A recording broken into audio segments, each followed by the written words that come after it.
Sa video na ito ay pag-uusapan po natin ang bagong milestone na nakakabigla para kay Pi Network.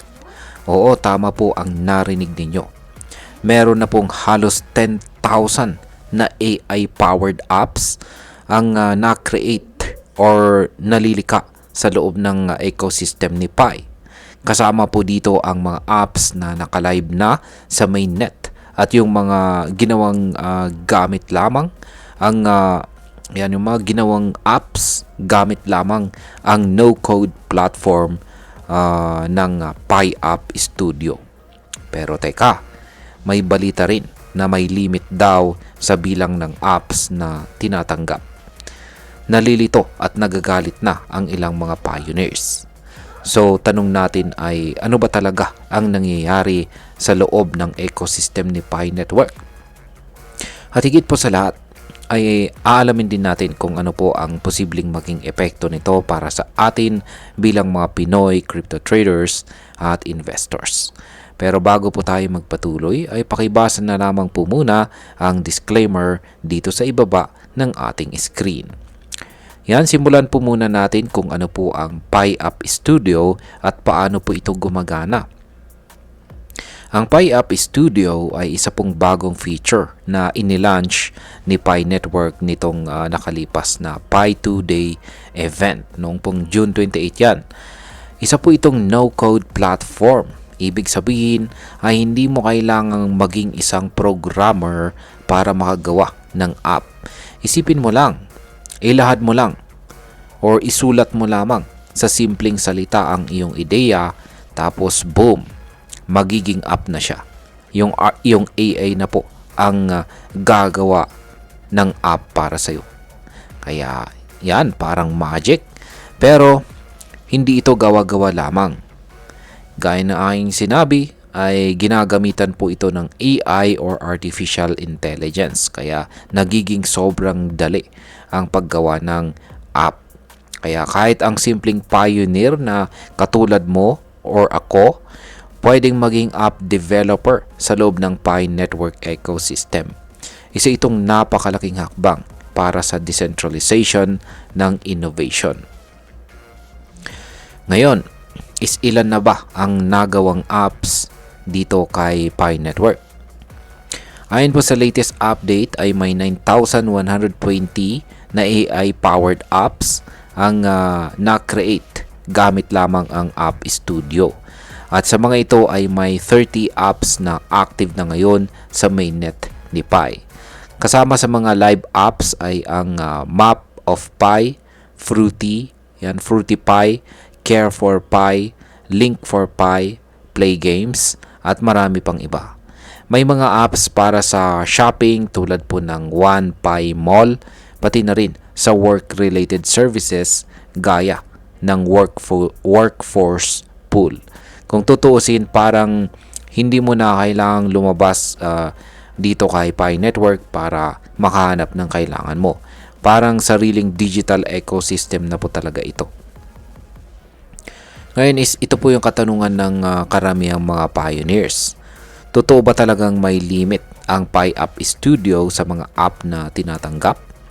Yan, dito na po talaga nagkakagulo ang usapan. Ayon po kay Dr. Altcoin, ayan, isa po siyang kilalang sa crypto community. Umabot na raw sa 8,430 apps ang tinanggap na maximum limit ng Pi App Studio. Ibig pong sabihin ay lampas pa ito sa dapat na ceiling at tila hindi na raw tumatanggap ng bagong apps. Marami po ang nalito, lalo na't wala namang formal na pahayag ang PiCore team tungkol dito. May mga gumagamit na nagtatawanan sa X, yan dating Twitter, at may mga nagsasabing 8,430 up limit. Ayan, di ako matawa. Bakit sumakit ulo ko? Ayan. Yan po yung ilang sinasabi ng ilan. May ilan pang nagsabing magulo raw ang rollout ng platform at hindi rin malinaw kung ilan sa mga apps na ito ang tunay na useful o functional. Ngayon, kung may limit, bakit patuloy pa rin ang paglabas ng mga bagong apps? Ito po yung pinakamalaking tanong. Habang sinasabi ng iba na may hard limit po ang App Studio, nakikita nating tuloy-tuloy pa rin po ang paglabas ng mga bagong applications. Ibig pong sabihin ay maaring hindi pa final ang limit o baka may bagong policy na ipinapatupad ng tahimik. Yan, or silent. Tila may kalituan po sa mismong loob ng sistema at lumalabas na may malaking demand sa paggawa ng apps. Kung wala pong malinaw na guidelines, baka ma-overwhelm itong si Pi Network. Pero ang upside po dito ay pinapatunayang buhay at malusog po ang community ni Pi. Ngayon ay bakit po napakahalaga ng 10,000 app milestone? Ayan. Dito po sa mundo ng crypto at Web3, utility po ang tunay na sukatan ng value. Hindi po sapat na may coin ka lamang. Ang tanong po ay ano ang nagagawa ng coin na yan? Kung umabot na po sa 10,000 ang apps sa ecosystem ni Pi, ibig pong sabihin ay may real world use cases na si PiCoin. Pwede mo na siyang gamitin sa shopping, gaming, social media, freelance jobs at saka iba pa. Ibig pong sabihin, hindi na lang si PiCoin, ibig pong sabihin ay hindi lamang po si PiCoin ay isang mining project. Unti-unti na po siyang nagiging functional digital currency. Ngayon ay may problema ba sa bilis ng pag-develop ng apps? Ayan, kung tutuusin ay maganda ang mabilis na pag-usbong ng mga apps, pero may panganib din. Una, baka masyadong bumilis ang dami ng apps pero kulang po sa quality control. Baka mapuno po ang ecosystem ng spammy or scammy apps na pwede pong makasira sa tiwala ng mga users. Pangalawa, kung hindi po maayos ang support o infrastructure, baka bumagal po ang performance ng buong network.